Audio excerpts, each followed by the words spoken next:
So thank you everyone for joining us tonight. We're going to speak about retiring in Europe and to find out which country works best for you among Spain, Portugal, France, Italy, and Greece. I am Eléonore. I'm a French immigration attorney. I work in Paris. And I work at Lexidy, France, so we try to be a one-stop shop as much as possible for relocation services and provide all range of immigration services linked to your relocation to France, but also to other countries, as Cristina will explain. From visa application to social security registration, exchange of driving license, requesting a residency permit, or even have tax consultation, file your taxes, or set up a company. Why not? So, Cristina, do you want to introduce yourself? Yes, sure. Cristina, I'm from the office in Madrid. In Spain, we do have offices in Madrid, Malaga, and Barcelona, but we still want to be a one-stop shop and try to be as 360 as possible.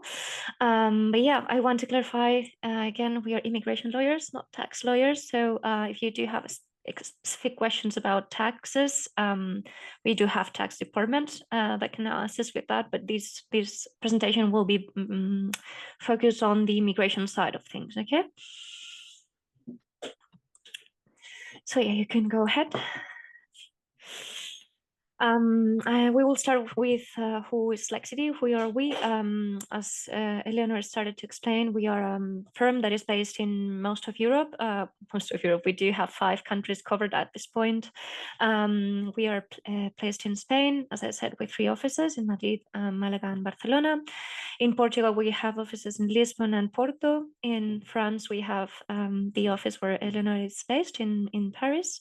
In Italy, we're based in Milan, and in Greece, we are based in Athens. Most of them jurisdictions do have at least immigration, real estate, and tax advisors. But as Eléonore also mentioned, we can also assist with corporate issues, with incorporation of companies, with family issues, litigation. Some of these alternative or other legal needs that you might be covered also, and some relocation services too. We do have this multilingual team. Of course, we all share the English as the vehicular language, but at least we all speak one more language, if not more. So maybe we speak your mother language also. Yes, we are really digital. We are based in different countries, but we aim to cover the whole of the country, people that come from anywhere in the world. So we try to avoid having paper-based things. We try to avoid shippings, international shippings where documentation can be lost. So we try to do everything, if possible, online and digital. As a summary of what the presentation today will be about, we will explain a bit more about Europe and why choosing Europe is a good alternative for your retirement. We will give a small overview of each country. I will cover Spain and Portugal. Eléonore will cover France, Italy, and Greece. We will give you some key considerations before you decide on the move and make the final steps. We'll explain, of course, how can Lexidy help you with this adventure, and we will finalize with the questions and answers from us. So first, why Europe? The idea is that we do have a very rich history. We do have world-class healthcare systems, and are usually more affordable than countries such as the US, especially in the UK, especially if you're not living in one of the main cities of each country. The life is quite affordable. Food, weather, all these attractive sides of the coast of the Mediterranean, we do cover for that. So we offer also a stable, safe and culturally rich environment. all countries, since our laws are based on the European laws, to offer a pathway to long-term residency or even nationality if you reside a number of years in the country continuously and legally. And also, as you may know, once you have a residence permit for one of the EU countries, you do not need visas to visit any other of the countries. You still have to meet them or to not extend the 90-day rule within periods of 180, but you can move freely throughout Europe, and usually there's no border control. So you can just travel and visit most of the beautiful continent. So as I said, we will cover these 5 jurisdictions that we have. I will cover for Spain and Portugal. Of course, each one has their own specific routes to access residency and nationality, timelines, thresholds. So we will try and cover all of it, at least when focusing on retirement. So we will start with Spain. This is where I'm based. So I'm a specialist of Spanish immigration law. I was born in Madrid, so I'm not quite objective, but Spain is amazing. The coast, the Mediterranean coast, of course, is a preferred destination for expats, but the whole of the country do offer different weathers, different languages, even different attractive landscapes and things like that. So just ask us if you want to go somewhere in particular. Of course, healthcare we do have a public system. Usually we need at least to start some kind of private health insurance, but it is affordable, and afterwards you usually have access to the public healthcare system for Social Security. And we do have huge expat communities, especially, as I said, around the coast of the Mediterranean, the Balearic Islands, the Canary Islands. So the residence permit covers all of the territory. So if you want to move from place to place, you can also do that. And the popular visa options for retirees is, of course, a non-lucrative visa. It's designed for retirement and sabbaticals, where you obtain some passive income, such as pensions, rental income from properties, dividends, investments, nothing related to work. But otherwise, if you're sold your house, if you have inheritance, anything that covers for a passive source of income, we can use that for the non-lucrative visa. An alternative is the digital nomad visa, where you can apply even as a business owner or work remotely for a company if you've been there for at least 3 months and the company has been active for a year, and then you can move to Spain and work remotely from here. I wanted to clarify because this is an option for Portugal, and I will talk about that. But for Spain, the golden visa is not an option anymore. All kinds of investments are no longer considered towards residency. Before we had a $500,000 real estate investment, 1 million in a bank account, but that ended in April this year. So we will cover all the questions if we can at the end of the presentation. But yeah, the non-lucrative visa in this case asks for about 2,500 euros per month for the main applicant, and a quarter of that for each accompanying family member. The highlights they chose to put here is the excellent public healthcare. As I said, we do have it's maybe not the fastest, but we do have amazing doctors in the system, and also we do offer citizenship, the express pathway if you have the passport from any Ibero-American country, South America, usually Portugal, Andorra, or you have a Sephardic Jew ancestor. Then after just 2 years, you can apply for citizenship, or even 1 if you're married to a Spaniard. And then we can go for Portugal. I'm not a specialist here, but I have some information from our colleagues. So of course, as you may know, it's one of Europe's safest and more welcoming countries. They have huge expat communities too. English is spoken throughout the coast for sure, and it's a lower cost of living that some of other countries that we will cover here in Europe. The most popular visa options in Portugal are D7 visa. It's similar to the non-lucrative visa that I just spoke about. The difference is it relies on passive income, but once you get to Portugal, it allows for some kind of work. The non-lucrative visa in Spain doesn't, at least for the first year. It can be modified afterwards, but the D7 in Portugal does have that. The threshold is a little under the Spanish one, so it's also a good option if your passive income is not that high. And the golden visa, they do still have some investments that can be used towards obtaining residency. It's no longer an option to invest in real estate, same as in Spain, but you now can invest 500,000 in venture capital or private equity funds and Portuguese companies that need to have at least 5 workers, scientific or technological research projects, or 250,000 in an artistic or cultural heritage project, that is approved by the government. So the investment option is there. Of course, it's regulated, but it's an option that is no longer offered in some other countries. And the highlights again, residency can be obtained is in an easy way, and citizenship can be obtained in 5 years instead of the 10 regular years that it's the case for Spain. And of course, most of the country is near to the coast, and they do have a coastal style of life that may match what you want to do for retirement. And I will leave this to Eléonore, so she starts with her jurisdiction plans. Yeah, thank you, Cristina, for this presentation. So I will speak about something that I know very well, France, which I do live in Paris. Actually, we have kind of the same weather as in the picture today. So yes, France is a very attractive country, as you all know, because of the gastronomy, of the landscapes that we have, and the French public healthcare, which has one of the best coverages in the world. The countryside is beautiful, and each region is very different from another, and the cities as well.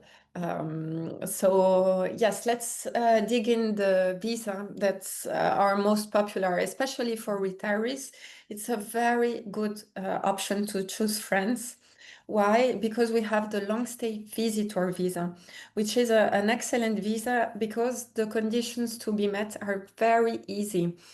We are not speaking about huge investments or huge commitments or anything. So basically, we have 3 main conditions.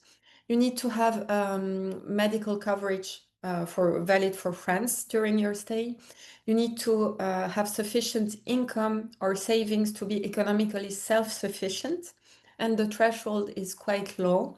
We take into account the French minimum wage, which is around, it changes all the time, but it's around 20,000 euros for a full year. So you can have either a lump sum or in monthly installments. And last but not least, you cannot work in France. So that's why I said it's perfect for retirees. If you are working, no worries, there are a lot of other options. And what we mean about the visitor is that you cannot have links with the French labor law markets. You can work remotely, but you cannot have a French employment contract or French company or something like that. It gives you a 1-year visa. It is a 1-year visa, but it's renewable on a yearly basis. And after 5 years, you can either apply for French citizenship through naturalization or for a 10-year residency permit, which is the best you can have. The more you can have in France. So it's think about that. I see that there are a lot of questions, a lot of conversations in the chat. We are going to have a look at all this later on. But keep in mind that there are a lot of other visas available to France, but this is the best one for retirees, and even for non-retirees, it's a very good option.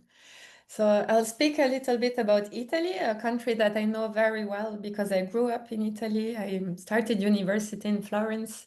So yes, of course, the Dolce Vita rings a bell. You have a lot of culture, good food, beautiful landscapes. So it's definitely a place where you want to live. And I wanted to touch base on two popular visa options.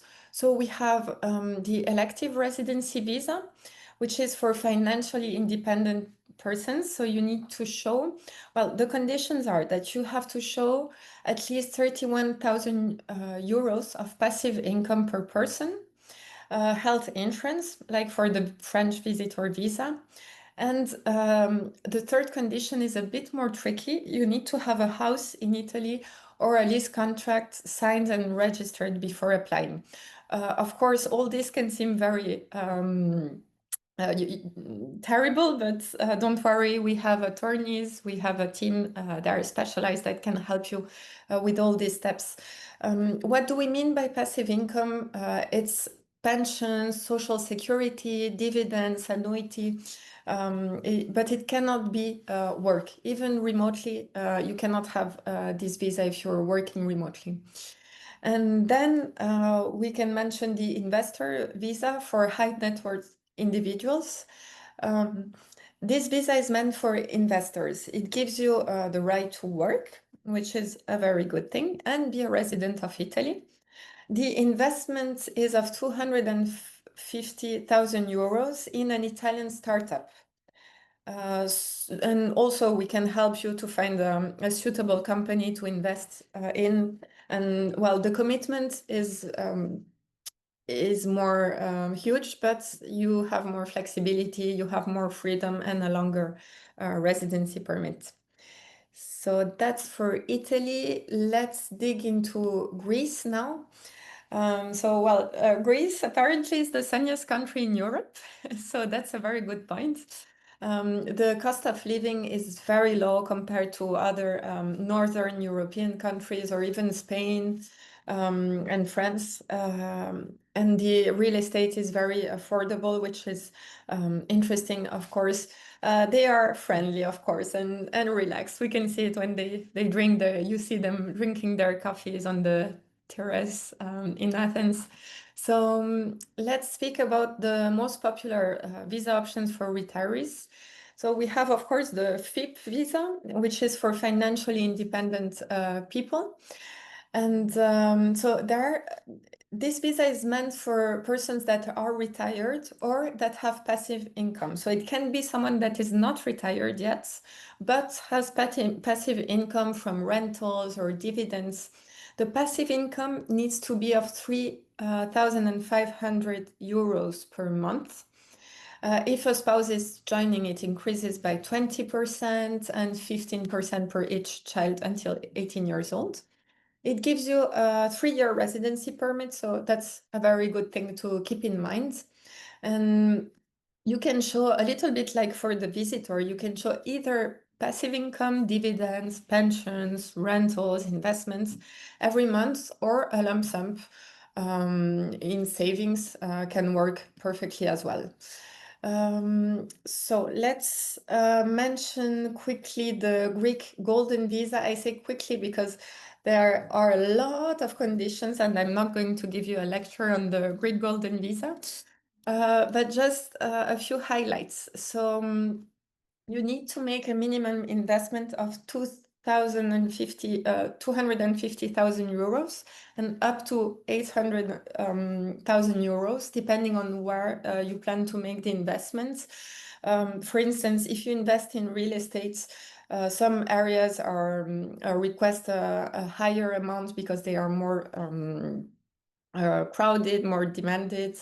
For instance, Mykonos, Santorini, but other can be require a lower amount. And just to give you a few ideas, the investment can be, of course, in real estate, but also in a Greek company, in an investment company, in private equity or venture capitals, in mutual funds, and these types of different assets. So you have a fast track residency for property investors, but not only. As I mentioned, you can invest in other assets. And of course, the lifestyle is amazing. I would love to be living in Greece. So we made this table to give you a little bit of insights and something more visual after all these explanations regarding the different retirement visas that we have in the different countries and the advantages of one or the others. So you have the different visas that are outlined, and of course the cost of living, which is important to take into consideration when you plan to make a huge move. So here the lowest is Greece and the highest is France. And you also see the healthcare, because after having a long stay visa or residency permit, you would like to register in the healthcare system. So you can see the different rates. The taxes, that's a very important point as well. As Cristina mentioned before, we do have tax departments in all of these countries, so feel free to reach out to us after the webinar, and we can put you in contact with our tax experts so you know before you move where you're going. And the citizenship timeline. So we see that Portugal and France is 5 years, and Spain and Italy are the... Yeah. Sorry, I wanted to clarify that Portugal, and it was mentioned, the law is under revision. It's not completely passed. They are wanting to extend this to 7 years for Portuguese-speaking countries and 10 years for non-Portuguese-speaking countries. The law has been passed by the parliament this week, but the transitional clauses are not set, so they don't know exactly when it will be enforced. That's why we are still showing this 5-year. Thank you, Cristina. And that's the matter in immigration. Laws change very often depending on the governments. So that's a good example of what we are going through as immigration lawyers. So yeah, I'll leave you the floor.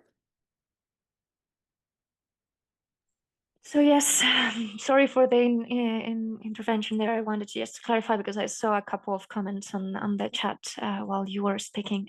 So yeah, the idea is to just make the decision before you start gathering documentation, before you move to the country, because most of our jurisdictions do need you to intervene, to at least go to the consulate once where you're residing.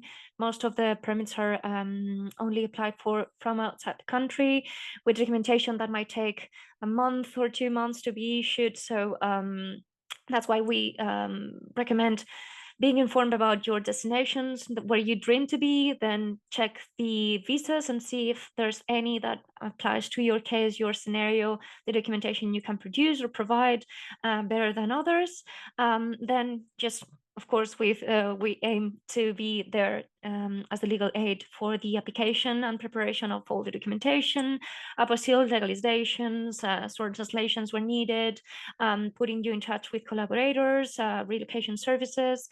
I see someone that asked if we help with relocation in that sense. We at least put you in touch usually within the area with real estate agents, or indicate areas that are better than others, things like that for sure.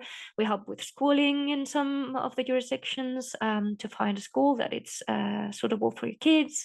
Also with moving pets, which is a recurrent question that we have. So yeah, that's also something to keep in mind. School years, restrictions for pets, all of that. Once you get the permits, you come to the country, you register locally, usually with a town hall to get the census registration or something like that, and then obtain your identification in the country. And we also recommend being aware of the renewal requirements, just to make sure that after 1 year, 2 years, or 3 years here, you're not in a situation where you cannot meet the requirements for the renewal, which, as we mentioned, in most of the countries can lead to a long-term residency, or even holding the European passport from the country where you reside. And how we help is basically we try to be as 360 as possible, as I mentioned. We tailor make the package for you. As I said, if there's any kids involved, pets involved, if you are working with a specific timeline with some dependent family members, we try to be as supportive as we can throughout the whole process. We share as many information as we can, templates, collaborators, have as many emails as you need, same as with video meetings if you need them. We help you also if you want to. Of course, we know taxing is an issue when you want to move internationally. So we can put you in touch with our tax departments or tax colleagues that can help you create or make a simulation of taxes, even if you give them gross numbers about the income you have. We do have local teams with, of course, local speaking language and also English in all of the countries we covered. And as I said, we at least speak usually a good level of English and at least another the local language, and in some cases 2 or 3 other languages. We do have amazing people at the firm, and as I said, we try to be as digital as possible, try to make the process as smooth as possible for you, with all information collected in one place, one platform where you upload documentation. So we try to be hand by hand throughout the whole process, but without having to dedicate a lot of time and thought to this process. We provide links. We try to be there for you throughout the whole adventure.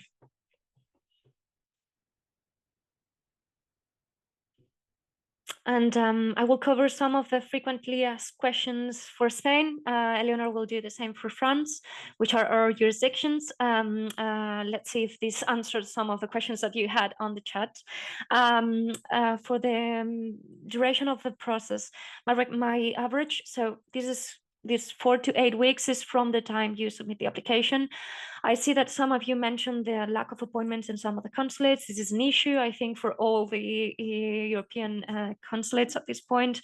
Some are starting to use intermediaries such as VLS to handle procedures like this, but an average is usually around a month and a half to have all documentation ready from the country. As I said, some background checks or medical certificates, documentation from companies, all of that might come from a public source, and they take their time to issue things. We have no hands there to expedite the process. And also, of course, depending on the kind of permit, you can apply sometimes from the consulate, sometimes from the country. Sometimes you get a visa. For example, in Portugal, you get a visa, and then you come to the country, to Portugal, and apply for the permit. For Spain, you apply for the permit and the visa at the same time at the consulate, or directly from Spain for example, the digital nomad. Some specific scenarios do allow for applications from within the country, but it's the least of the cases. Once you get to Spain, you do have to apply for the foreigner identity card, which is a plastic one that includes your picture and everything, but the permit would be already granted for 1 year for the relocate visa, or up to 3 years for the digital nomad visa, which are the 2 that I covered in my slide. The health insurance is one of the requirements, and it is I want to mention this because for retirees it's an issue. We do have health insurance companies. We collaborate with at least 4 or 5 at this point, main companies in Spain, but most of them refuse to cover for people that are 70 or older, which doesn't give a lot of room for retirees. So we're trying to work with them to make them just raise the price or the fees for the first year, things like that, which is because this is a mandatory thing to have for the non-lucrative visa to be granted, for example. If you come as a digital nomad, either you're covered by Social Security in the country and there's an agreement between the countries, or you come as a self-employed and you pay your Social Security here, and then you have access to the public healthcare system. No need for private health insurance, although we do recommend holding it at least for the first year if you have any issues with registration with Social Security and things like that. And the duration for the long-term residency is 5 years of legal and continuous residency. That means that you cannot leave the country for more than 10 months in total within 5 years, which is not that much if you do have family members abroad or things like that, but that's the requirement for long-term residency. For citizenship, as I mentioned, the general rule is 10 full years. You should not leave for more than 3 months in a row, but all the longer absences within those 10 years are available. I'm sorry, acceptable. But the regulations are different for renewing the permit, for getting the long-term residency, and for getting citizenship. So we can cover these in an email or a call if you decide to learn more about Spain. And of course, we do have this express route for older colonies and Ibero-American countries, where we do have a double citizenship agreement, and there's just 2 years, and you can keep your previous citizenship and add the Spanish one to that. Thank you, Cristina. So I'll jump in and speak about some common questions that we get about France, and then don't worry, we're going through your questions in the chat. So how does it work to have French citizenship or a longer residency permit? So with all the visa types and residency permit types, as long as they are renewable, the rule is that if you live 5 years in France, 5 continuous years with a residency permit, of first a long stay visa, then residency permits, you can apply for a 10-year residency permit. We call it carte de résident, which is the maximum that we have in France. Just for you to know, because I heard Cristina before mentioning the 10 months, we don't have such rule in France. What is needed is, in order to renew your residency, is that you stay 6 months, at least 6 months in a year in the country in order to be able to renew it. And this is valid for all type of visas and all type of residency permits. Regarding citizenship, for now, it's as well 5 years. You may have heard that there has been a recent new law about naturalization. By the way, we did another webinar just about this topic. So if you're interested, you can find it on YouTube. And so, yes, you have to be living in France for at least 5 years. And you can apply either for the 10-year or for French citizenship through naturalization. A second question that we often have is if we can register in the French healthcare system with a visitor visa. And the answer is yes, this is perfectly possible. We do it a lot for our client. This is a service that we offer at Lexidy. It's possible as long as you have a renewable visa and that you have been living in France for at least 3 months. After those first 3 months, we can start the process of registering you in the French healthcare. If you remember, for instance, for the visitor visa, you need to have a 1-year health coverage. I always recommend to keep it because it's very slow to finally get registered. So it's good to have a coverage in the meantime. But in any case, yes, it is possible even with a visitor visa. What about the exchange of the foreign driving license? I like this question because I have a lot of problems with with the driving license. What you need to know is that if you need to exchange your driving license, you have a window of 1 year to do it.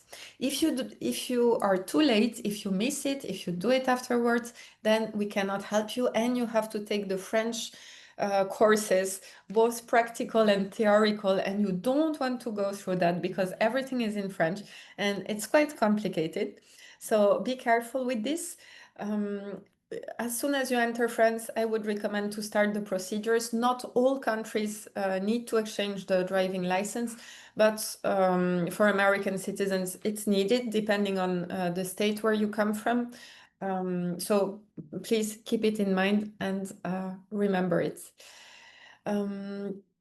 Yeah, so as one of the last slides, we will just stress that retiring in Europe means to have a very good lifestyle and take advantage of everything that Europe has to offer in terms of landscape, of food, of culture, a safe investment as well, and a secure legal path to residency and citizenship. Because as you can see, all the options that we have outlined are a starting point in order to get European nationality. So that's something to keep in mind.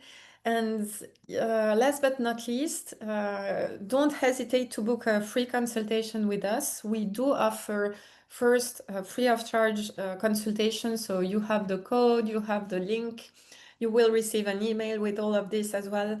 If you miss it, don't hesitate. You have nothing to lose.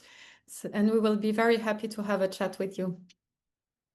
So I will stop sharing the presentation and we'll dig in a few questions. I saw one at the very beginning about someone that had a pension from Czech income and a retirement and wanted to know if he can qualify. Yes, you can qualify for the visitor visa. As I explained, the visitor visa allows you to stay in France, and the conditions are that you need to show either a lump sum or a monthly installment. So it doesn't matter if it's a pension, if it's a retirement income, or any type of proof that you have the funds is sufficient. And regarding taxes and social security in your country, you need to see that with someone that is specialized there. For France, we can help you if you have any questions. Cristina? There's a few on the quick Q&A section here, not only on chat, so we can go over those if that's okay. The first one is, what do you charge for visas? Of course, depending on the visa, the country, the family members, all of that. So we do have different packages. Just write to the jurisdiction that you're interested in, and we can provide some clarification on the fees, because we cannot give a number right away with this. The next one is for Spain. If you work remotely in Spain for a US company, does that company have to be a legal entity in Spain? Do they need to pay in euros instead of dollars?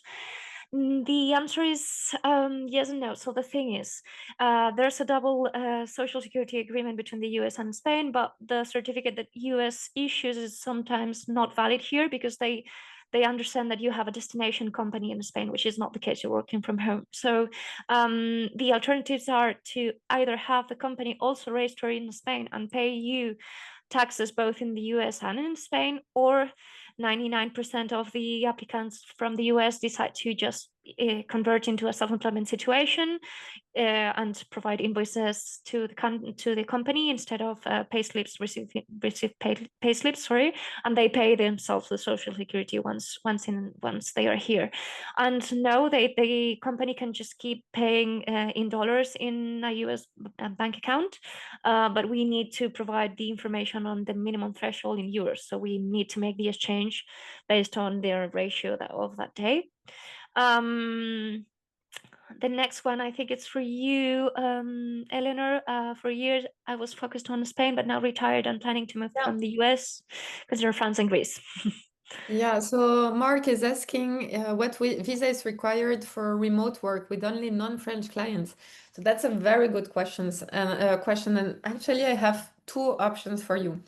Either we keep it very simple and you don't have any links with the French market, you don't set up any French company, you don't have French clients, and you can apply for the long stay visitor visa as long as you're not working in France. You don't have links with the labor market here.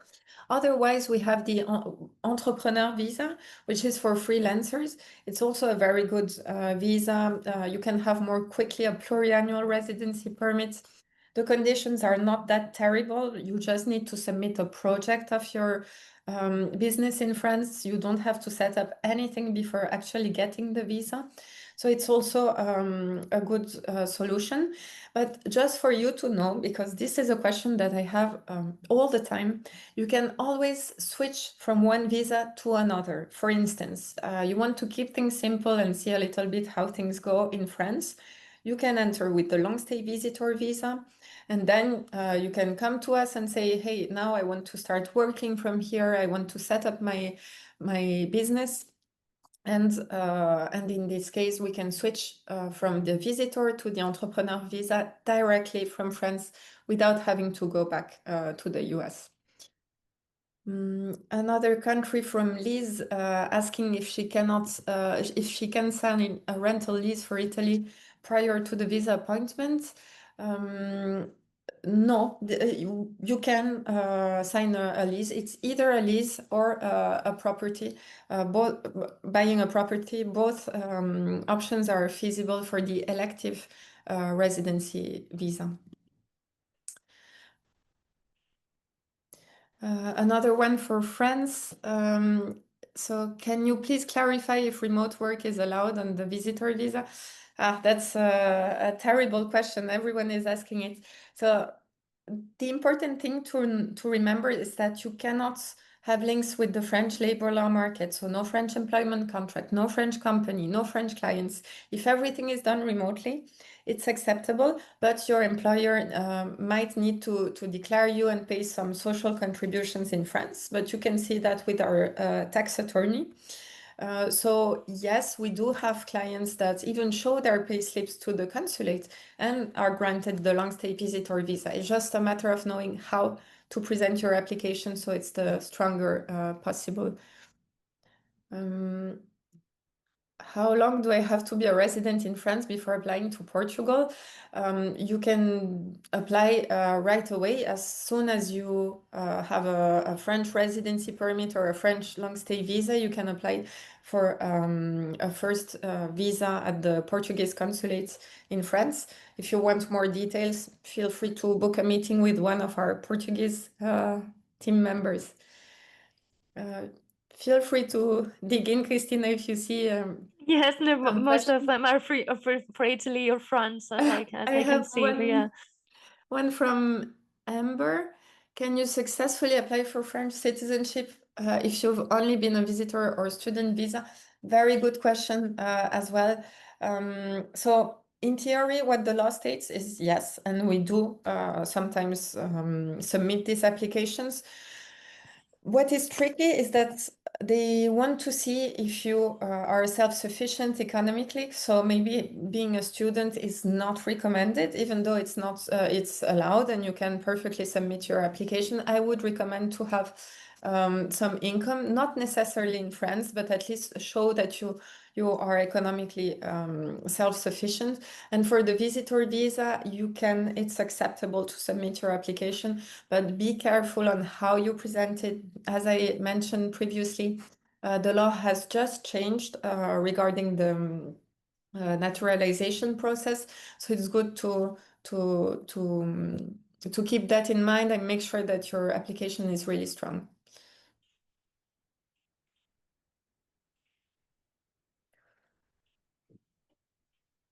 Can you help with a question from Ming Liu? Residency permit via employment. Your employer has an office in France. Yes, we can definitely help with this. And if your employer has an office in France, I think it will be easier than what you believe. The next one is for us, and I have to say that the situation is dire. We do have people, especially San Francisco, Los Angeles, and Miami, are completely overwhelmed with applications. We are not sure. Boston is as well. So as I said, besides Boston and New York, most of them are using BLS as an intermediary, so we cannot secure appointments on your behalf because you have to create an account with BLS, have a client user area where you can check regularly the upload of new slots. But for Boston, we initially have to apply through email. They are not answering or saying that you have to send an email again in January to obtain an appointment. So the situation is not good, but we cannot guarantee that we would have any hand to speed up the process of getting the appointment. And I think Mark had a question about not involving the employer if you apply for digital nomad visa. I'm not sure if this was for France or Spain. Probably Spain, because we don't have a digital nomad visa. Great. In that case, yes. The idea is you at least have to involve them for a letter explaining that you are allowed to work remotely. And also we need the good standing of the company, the signed contract, 3 last months of invoices or payslips. So most of these you can obtain yourself, but at least we need their signature in this letter of authorization, let's say, where they authorize you explicitly to work remotely from Spain and state the duration of the contract, the salary, besides what's said in the contract. And citizenship as a spouse of a Spaniard. The idea is no, you cannot keep non-compatible citizenships. That means the countries where there's no double citizenship agreement with Spain, you should initially renounce that citizenship when you're granted the Spanish one. In practice, we do have people that just renew the passport in the country where they come from and where it's issued, and they have no issues. But if they find out that you're publicly using an incompatible passport, they can withdraw the Spanish citizenship, and then you can recover it through some specific process. And about the health insurance, not only you can buy private health insurance, but you should, if possible, because the application takes place in the country of origin, where you still don't know if you will get the visa granted. We know it's not the ideal situation where you pay for something without the guarantee that you will be using it in Spain, but they'd like to see a 1 year health insurance policy in place by the time you apply, or at least starting the immediate month afterwards, or when you set foot on Spain. I think the next one is again for Italy. But I don't know. This is again about fees, and we are not providing any numbers because we don't know by heart. So I'm not sure about the months that you need to be present in Portugal. The general rule is the one that Eléonore said. In order to renew the permits, you have to stay 6+ months. That means that you're spending more time in the country than anywhere else. So they understand you're residing here and visiting other countries. If you just remain in Spain for 4 months, they understand you're living somewhere else and just visiting the country. And I think the rule applies for most of EU countries. I don't know for long-term residency because it changes, but I'm sure our colleagues from Portugal, if you raise this question, will be able to clarify this. And about the need for the background check, I think France had an option, Greece also. Yes. You can go for that.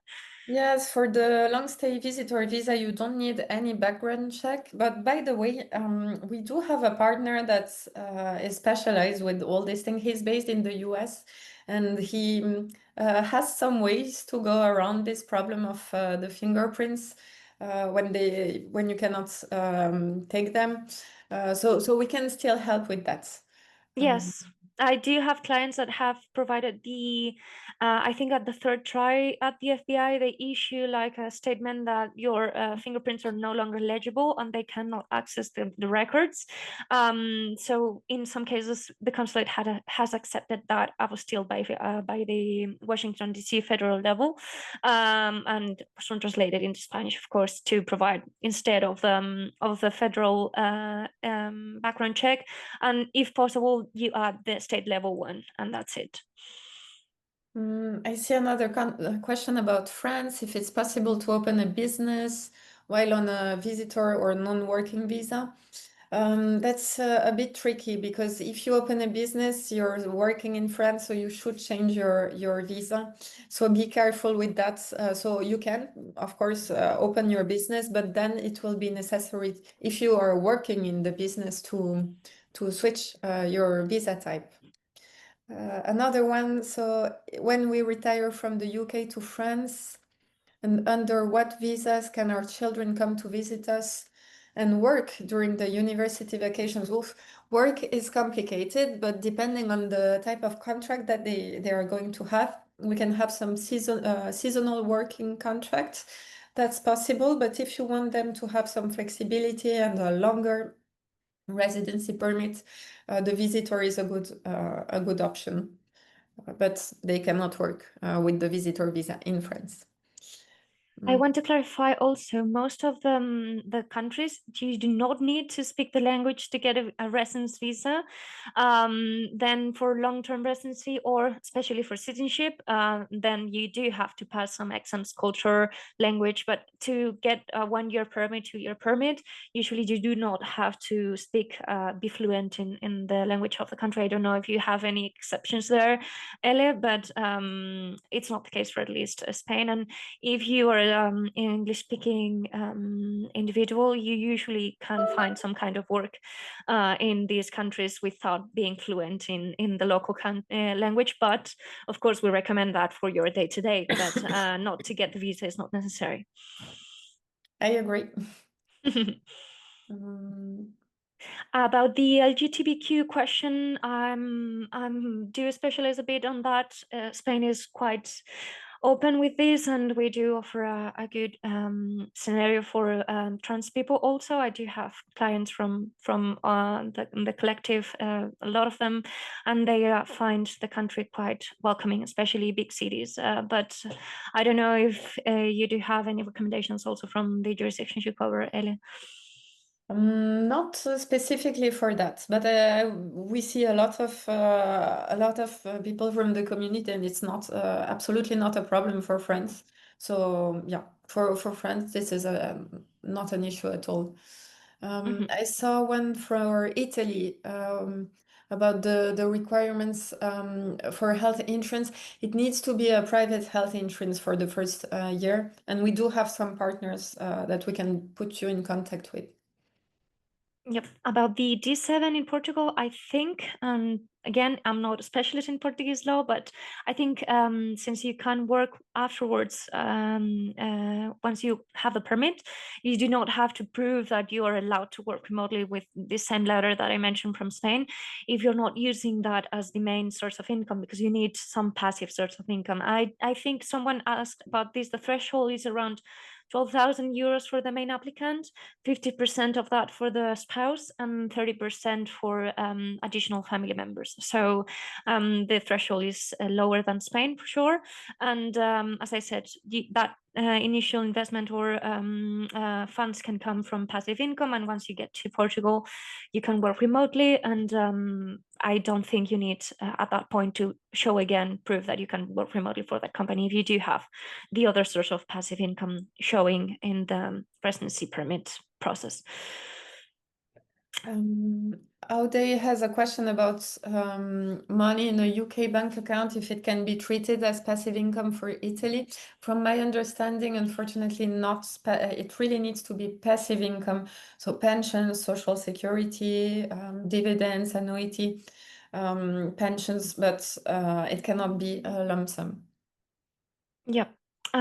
Some question about taxes. As I said before, we're not specialists in taxes, so it's really hard to answer any of these without saying something wrong. So we do have tax specialists that can even make simulations of what you will have to pay in the country if you provide the sources of your funds, gross number, things like that. So we can put you in touch with them, and depending on your scenario, your payer, things like that, they can cover for that. And for the digital nomad visa, again, since I think I'm the only one who mentioned this, I guess it's for Spain.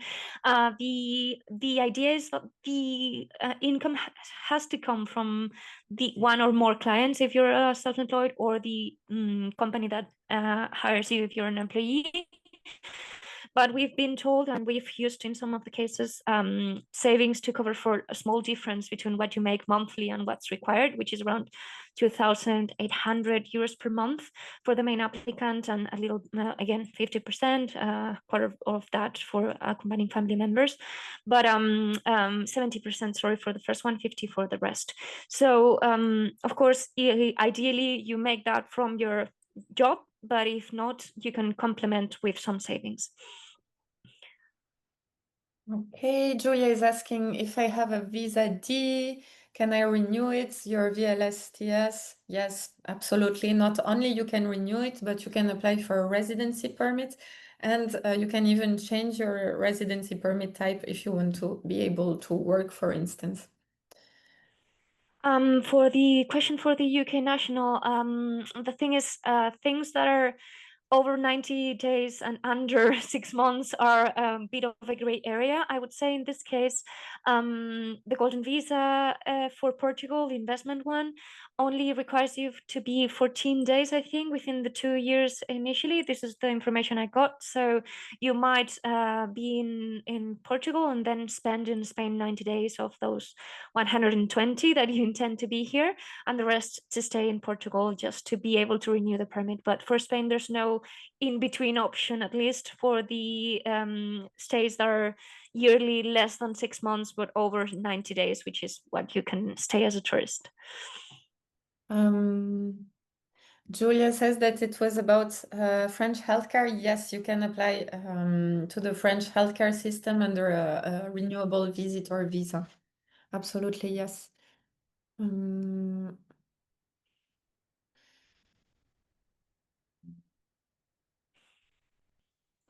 Okay, most of the countries do allow for modifying the kind of permit that you have if your situation changes. If you do have some other, for example, you can come to Spain with an unlocate visa for 1 year.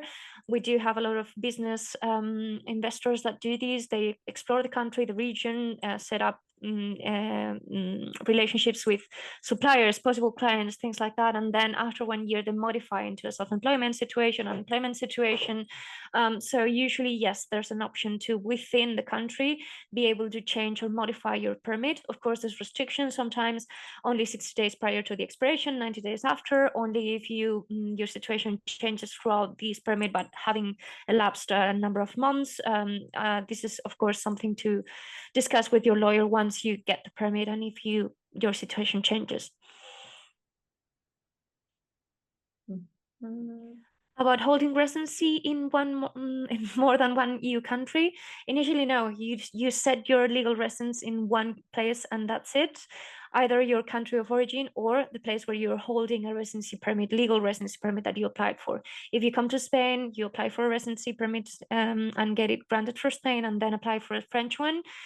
Spain will understand that you no longer are interested in residing in Spain, but you want now to reside in France, and initially it would be withdrawn in favor of the earliest application, the latest one.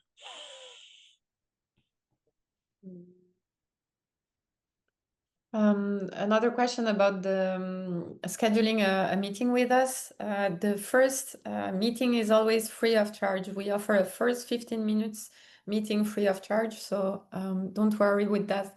Of course, if we have to start an application, you will know right at the beginning where you are going, because we always work with the lump sum, so it's always a fixed price. I want to also clarify this. This is not applicable for Europeans and their family members, okay? If you're European or you're married to a European or you have a European child living here, this would not apply to you, because this is a different regime, okay? If you're a European or married to one, you as the privileged European regime, and you get, I think, at least in most of the countries, you get a 5-year residency, 2-year in Spain, for example, if you're a non-registered couple. But yes, usually you get a full residency and work permit equal to the Europeans' rights for at least 5 years if you can show proof of kinship. In this case, marriage certificate, apostille or legalized if needed, stable couple registration, birth certificate. So for people asking about EU situation and spouses, that's the case. Even if you want to apply for an unlocate visa or a digital nomad, that would not apply to you. One of the requirements is to not be European or family member of one. We will take the last question, maybe. Yes, there's a lot of questions. For France, we speak about the EU residency permit. Well, for a spouse of EU citizen, so it's okay if your spouse was not born in Europe. That's perfectly fine. You can still apply for the EU family member residency permit, and it's a very good residency because it gives you the right to stay in the country for 5 years. Right away, you have a 5-year residency permit and the right to work. So Yeah, I think we're coming to the end of Yep. our webinar. So thank you everyone for all the questions, all the interest. We would have liked to be able to answer to everything, but you are asking a lot of questions. So feel free Yes. to reach out to us. Everything will be shared after the webinar. So don't worry if you miss something, you can review everything in replay, and you will have all of our links to book a first meeting with us. Thank Yes, we you. will be happy to help you. Thank you for assisting. Bye.